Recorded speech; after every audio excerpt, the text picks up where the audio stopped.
जय हिंद दोस्तों, स्वागत है आपका। आज की जीटेट क्लास में हम लोग देखने वाले हैं बाल विकास से C TET, UP TET, H TET, R TET, MP TET में पूछे गए महत्वपूर्ण प्रश्नों को। तो चलिए स्टार्ट करते हैं। पहला सवाल क्या है सो देखिए। पहला सवाल है कि विकास कभी ना समाप्त होने वाली प्रक्रिया है।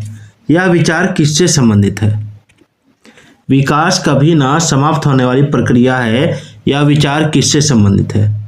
ऑप्शन है अंतः संबंध का सिद्धांत, निरंतरता का सिद्धांत, एकीकरण का सिद्धांत, अंतःक्रिया का सिद्धांत। तो देखिए इसका जो आंसर हो जाएगा वो क्या हो जाएगा? वो हो जाएगा निरंतरता का सिद्धांत। ठीक है, निरंतरता का सिद्धांत। विकास जो है निरंतरता का सिद्धांत है। ये गर्भ अवस्था से शुरू होकर जीवन पर्यंत तक चलते रहता है। ठीक है, देखिए सीटेट 2011 में पूछा गया सवाल है। अगला है कि निचली कक्षाओं में, ठीक है, निचली कक्षाओं में शिक्षण की खेल पद्धति मूल रूप से आधारित है। किस पर आधारित है? ऑप्शन है शारीरिक शिक्षा कार्यक्रम के सिद्धांतों पर, शिक्षण पद्धतियों के सिद्धांतों पर, विकास एवं वृद्धि के मनोवैज्ञानिक सिद्धांतों पर, या शिक्षण के समाजशास्त्री सिद्धांतों पर। देखिए सीटेट 2011 और यूपी टेट 2011 में पूछा गया था। इसका आंसर होगा ऑप्शन सी, विकास एवं वृद्धि के मनोवैज्ञानिक सिद्धांतों पर। ठीक है, शिक्षण की खेल पद्धति मूल रूप से विकास एवं वृद्धि के मनोवैज्ञानिक सिद्धांतों पर आधारित है। अगला सवाल देखिए। अगला सवाल है कि अवधारणाओं का विकास, ठीक है, डेवलपमेंट ऑफ कॉन्सेप्ट मुख्य रूप से डैश का हिस्सा है। किसका हिस्सा है? ऑप्शन है बौद्धिक विकास, शारीरिक विकास, सामाजिक विकास, या संवेगात्मक विकास। देखिए सीटेट 2011 में पूछा गया सवाल है। तो देखिए इसका राइट आंसर होगा ऑप्शन ए, बौद्धिक विकास का। ठीक है, अवधारणाओं का विकास मुख्य रूप से बौद्धिक विकास का हिस्सा है। आगे है कि व्यक्तिगत शिक्षार्थी एक दूसरे से डैश में भिन्न होते हैं। किस में भिन्न होते हैं? ऑप्शन है विकास की दर से, विकास क्रम से, विकास की सामान्य क्षमता से, वृद्धि एवं विकास के सिद्धांत से। देखिए सीटेट 2011 में बार बार पूछा गया था। तो देखिए इसका राइट आंसर होगा ऑप्शन ए, विकास की दर से। ठीक है, चलिए आगे देखते हैं। आगे है व्यक्तिगत शिक्षार्थी एक दूसरे से डैश में भिन्न होते हैं। ऑप्शन है विकास की दर, विकास क्रम, विकास की सामान्य क्षमता, वृद्धि एवं विकास के सिद्धांतों पर। देखिए सीटेट 2011 में पूछा गया था। तो देखिए इसका राइट आंसर होगा ऑप्शन ए, विकास की दर। ठीक है, विकास की दर से। आगे है कि मानवीय मूल्यों जो प्रकृति में सार्वत्रिक है, इसके विकास का अर्थ क्या है? तो देखिए इसका राइट आंसर होगा ऑप्शन डी, अभिव्यक्ति। ठीक है, मैनिफेस्टेशन यूपी टेट 2011 में पूछा गया था। अगला है कि निम्न में से किस स्तर में बच्चे अपने समकक्षी वर्ग के सक्रिय सदस्य बनते हैं? ऑप्शन है किशोरावस्था, वयस्कावस्था, प्राक बाल्यावस्था, या बाल्यावस्था।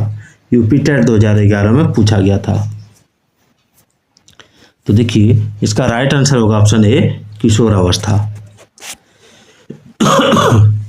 आगे बचपन के सांप्रतिक दृष्टिकोण यानी करंट व्यू की मान्यता क्या है? तो देखिए इसका राइट आंसर क्या होगा? ऑप्शन डी हो जाएगा, बचपन वृद्धि एवं परिवर्तन की एक अनूठी अवधि है। ठीक है, देखिए ये भी यूपी टेट 2011 में पूछा गया था।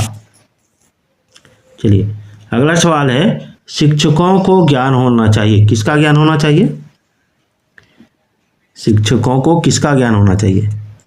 देखिए शिक्षकों को अध्यापन विषय एवं बाल मनोविज्ञान का ज्ञान होना चाहिए। ठीक है, ये भी यूपी टेट 2011 में पूछा गया था। अगला शिक्षक एवं विद्यार्थी के मध्य संबंध कैसा होना चाहिए?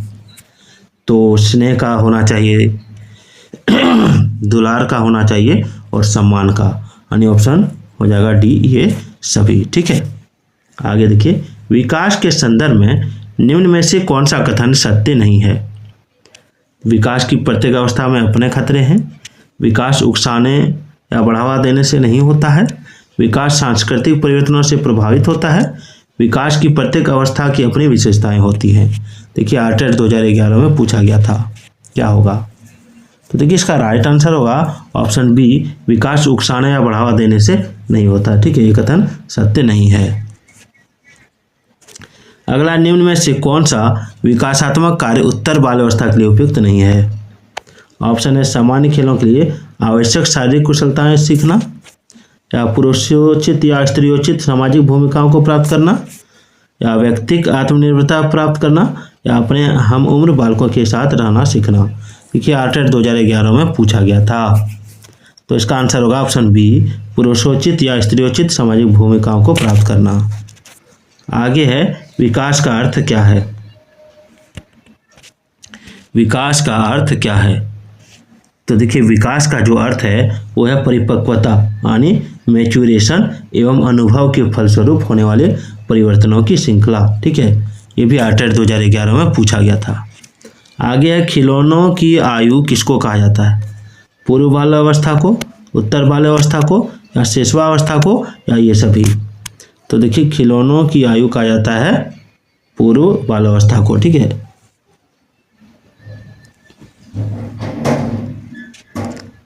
चलिए आगे चलते हैं। आगे, निम्न में से कौन सी पूर्व बाल अवस्था की विशेषता नहीं है?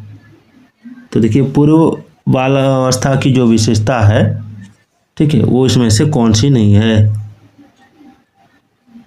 तो देखिए खेलने की अवस्था। ठीक है, प्ले एज कहा जाता है इसको।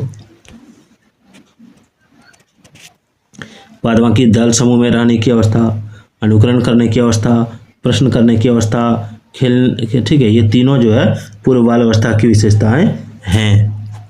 आगे देखिए, आगे क्या है कि उत्तर बाल अवस्था में बालक भौतिक वस्तुओं के किस आवश्यक तत्व में परिवर्तन समझने लगते हैं?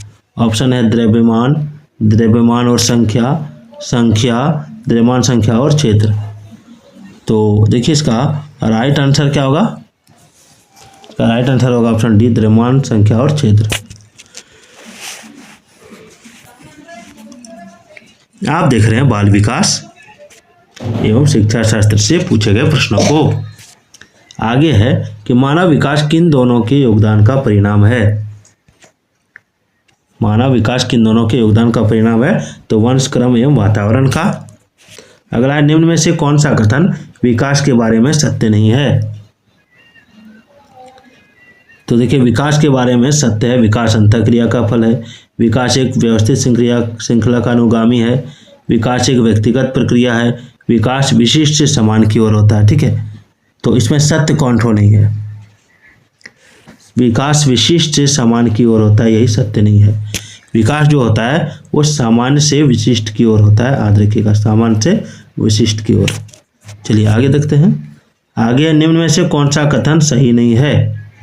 निम्न में से कौन सा कथन सही नहीं है? ऑप्शन है आवश्यकता वंचना की शारीरिक अवस्था नहीं है, अंतर्निहित आवश्यकता का मनोवैज्ञानिक परिणाम है, आवश्यकता एवं अंतर्निहित समान नहीं है बल्कि समानांतर है, मूल प्रवृत्तियां आंतरिक जैविक बल है। तो इसका राइट आंसर होगा आवश्यकता वंचना की शारीरिक अवस्था नहीं है। आगे है, क्रियात्मक अनुसंधान का उद्देश्य क्या है? क्रियात्मक अनुसंधान का उद्देश्य, तो देखिए क्रियात्मक अनुसंधान का उद्देश्य विद्यालय तथा कक्षा की शैक्षिक कार्यप्रणाली में सुधार लाना। देखिए आरटेट 2011 में पूछा गया था। एक सवाल है, शर्म तथा गर्व जैसी भावना का विकास किस अवस्था में होता है? शर्म तथा गर्व जैसी भावना का विकास बाल्यावस्था में होता है। देखिए सीजीटेट 2011 में पूछा गया था। आगे शिशुवावस्था की मुख्य विशेषता क्या नहीं है? तो देखिए शिशुवावस्था की मुख्य विशेषता है आपका सीखने की प्रक्रिया में तीव्रता, जिज्ञासा की प्रकृति, ठीक, प्रवृत्ति, अनुकरण द्वारा सीखने की प्रवृत्ति, ये तीनों इसकी मुख्य विशेषता है। पर चिंतन प्रक्रिया जो है ये इसकी मुख्य विशेषता नहीं है। ठीक है, शिशुवावस्था में ये चिंतन नहीं कर सकता है। आगे, किस मनोवैज्ञानिक के अनुसार विकास एक सतत और धीमी प्रक्रिया है? ये भी सीजीटेट में पूछा गया था। तो देखिए विकास एक सतत और धीमी प्रक्रिया है, ये आपका कहा था ऑप्शन सी हो जाएगा, स्किनर ने। ठीक है, आगे देखिए, आगे है बाल्यावस्था होती है कब से कब तक? तो देखिए बाल्य अवस्था जो होती है वो होती है 12 वर्ष तक, ठीक है। आगे विकास में वृद्धि से तात्पर्य क्या है? तो देखिए विकास में वृद्धि से तात्पर्य होता है आपका आकार, सोच, समझ, कौशलों में वृद्धि। तो ये थे इंपॉर्टेंट प्रश्न। तो वीडियो कैसी लगी कमेंट जरूर कीजिएगा।